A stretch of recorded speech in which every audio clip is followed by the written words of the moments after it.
All right, guys, welcome back. We're going to discuss Trump's approval ratings. We're going to talk about the aggregates at 538 and RCP. We're going to talk about the pollsters that make up this aggregate, and then Trump's, the result of Trump's approval, disapproval based on that polling. We're going to specifically talk about 538 and RCP, and then we're going to look at this polarization that we have found between pollsters during the same time frame. We're only going to use February's polling, and we're going to take a look. We're going to look at each pollster, what their findings are, what this disparity between Trump's approval for a handful of pollsters and Trump's disapproval for another handful of pollsters, and see if we can make sense out of this deep polarization that we're finding. Depending on where you look, Trump is either holding a strong net positive rating or he's struggling underwater.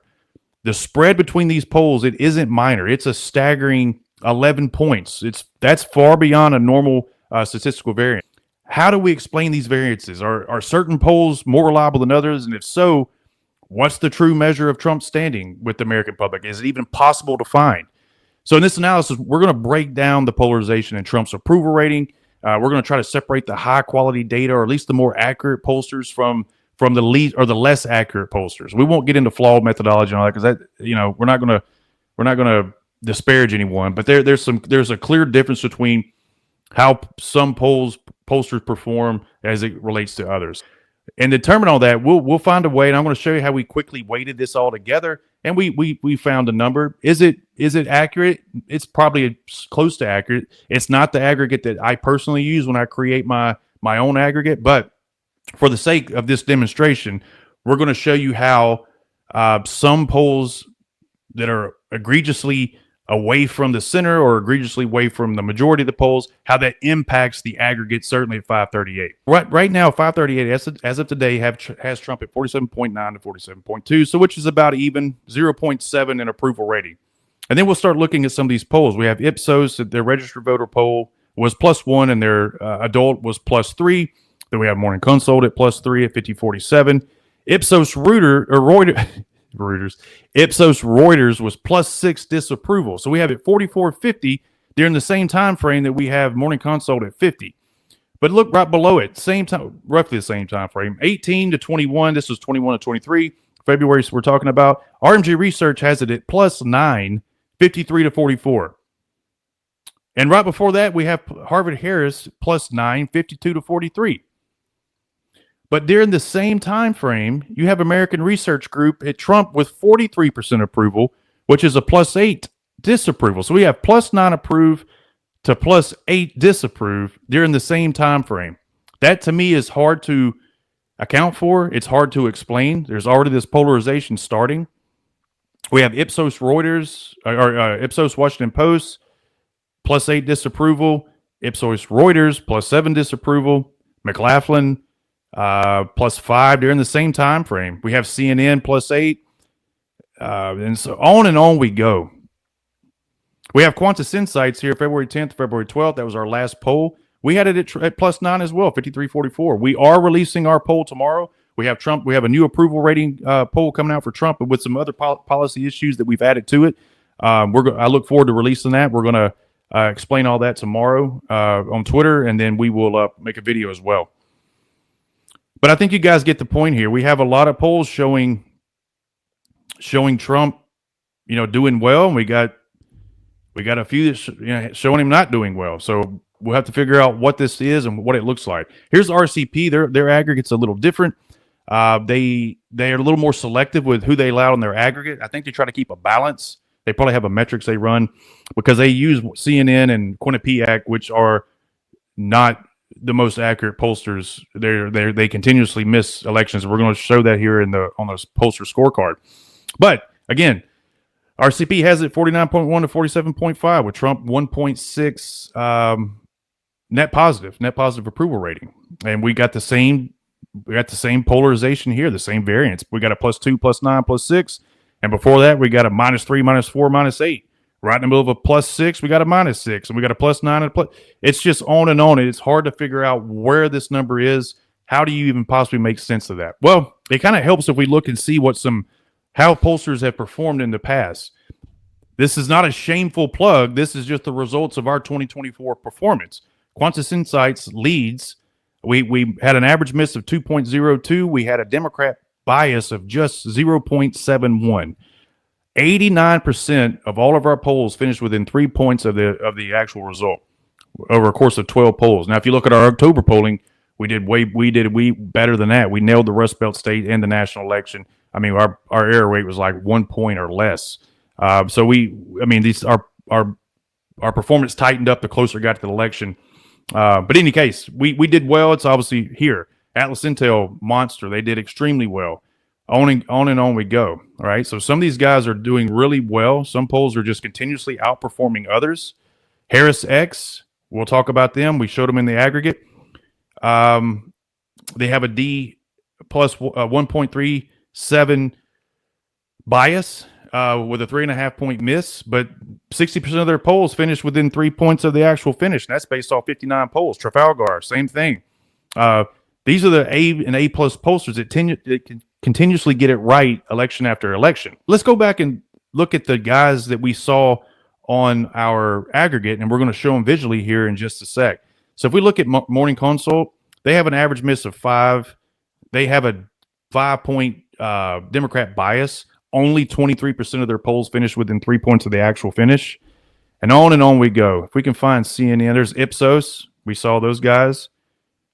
Okay, Quinnipiac, they have a 5-point miss, basically almost a 5-point Democrat bias. Only 39% of their polls finished within 3 points of the results. Same with CNN, 4.5 point miss, a little over 4-point Democrat bias. Only 32% of their polls finished within 3 points of the actual results. So I think you get the picture here.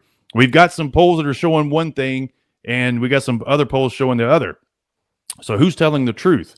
I don't know. I think the guy who's right more often than not, maybe you might want to listen to his takes on things, or So here's what it looks like visually. So we have the scatter plot here that we developed of Trump's results based on approval for the month of February, and we have this nice little pattern here right in the middle. It looks like if you were sighting a rifle in, that would be some pretty good shots. Perhaps you were off over here, and perhaps you were off over here, and you adjusted, and you started knocking it out bullseyes. It's not quite how it works, because these pollsters perhaps outperform these pollsters over several election cycles. So maybe you weight them a little more. These pollsters, look at it. CNN, Ipsos, Quinnipiac. We just showed how inaccurate they are, and there's a persistence of this. Okay, they're still showing this same deviation from it, even this number, and certainly a whole lot by that number. So we already see this polarization taking place, and it's the usual suspects. If we look at now, this is the margins. So that was the finish. So we have this population of pollsters showing it at least +5, up to close to probably 8. Then we have a smaller population here at 2.5. But most of your polls are showing even to a +2.5, to this larger group showing at least +5. And then you have Marquette Law School, Quinnipiac, Ipsos, Gallup, CNN, ARG. These guys have higher error rates. They miss the elections by 5 points or more. They have a 5-point, 4.5, 5-point Democrat bias. Here they are. They're showing you that persistent bias and error rate that exists. This impacts the aggregate. To figure out this number, to figure out this true number, as close as we can get to what we think the true number is, so we can further refine this, we can take high-quality pollsters, which we have A and up to A++ tier. Those are the guys who are more often than right, have a higher finish to within plus or minus 3 points of the final election results. And you have the moderate quality pollsters at B tier, which there's some inaccuracies or inconsistencies, but they're mostly within an acceptable range. Then you have your low quality C to F. These are guys who hardly ever finish within 3 points of the actual finish, and so on and so forth. So if we just take the A tier pollsters, these guys are telling us that Trump is actually +8 approval. And if you take the C to F tier, they're telling us that it's 0.73 net approval for Trump. That looks an awful lot like 538's total aggregate. But we just showed you that a lot of these pollsters are showing it +2.5 to up to 8. And if you just take the A+ pollsters or the A tier pollsters, they are showing it +8. So we have some very strange discrepancies in the total aggregate here. And for RCP is a little different, but again, they're only showing 1.6. So the pattern is clear. The higher quality pollsters, they're consistently placing Trump's approval significantly higher than the low rated firms. We're talking on a scale of 11 points of a swing here, of a deviation. So this alone suggests that aggregating all polls equally, it kind of creates a distorted picture. So the problem with most of these polling averages like RCP or even 530, you can do your best by, making some adjustments, or I say waiting for them, or excluding some polls and adding others, however your methodology is. But those frequently cited, media outlets that rely on this type of information, they treat all polls equally valid. But if we know that some polls are consistently inaccurate, why should they be allowed, or why should they be given the same weight, or perhaps even more of a weight, because they're considered high quality pollsters, because they're a university or a media and they have all these abundant resources and expert knowledge, but they're consistently putting out bad data. So, you got to make some judgment calls at some point, right? So to correct this flaw, we just simply applied a weighted average, prioritizing the most historically accurate polls. We didn't exclude anyone. We left every pollster in there, but we just prioritized those that had a higher score. In the A tier, they get more of a weight, and we still kept the guys that were way off, out in left field, but we didn't prioritize them as heavily. So you assign the greater weight to the pollster with the history of accuracy, normalize the data set to reflect a balanced national sample, and the results, they're more reliable. It's a representative measure of Trump's approval. And that number is somewhere around Trump 50.1 approval to 46.8. Maybe it's a touch higher. It could be argued it's probably 50.4 to 46.6. We're arguing over decimal points here.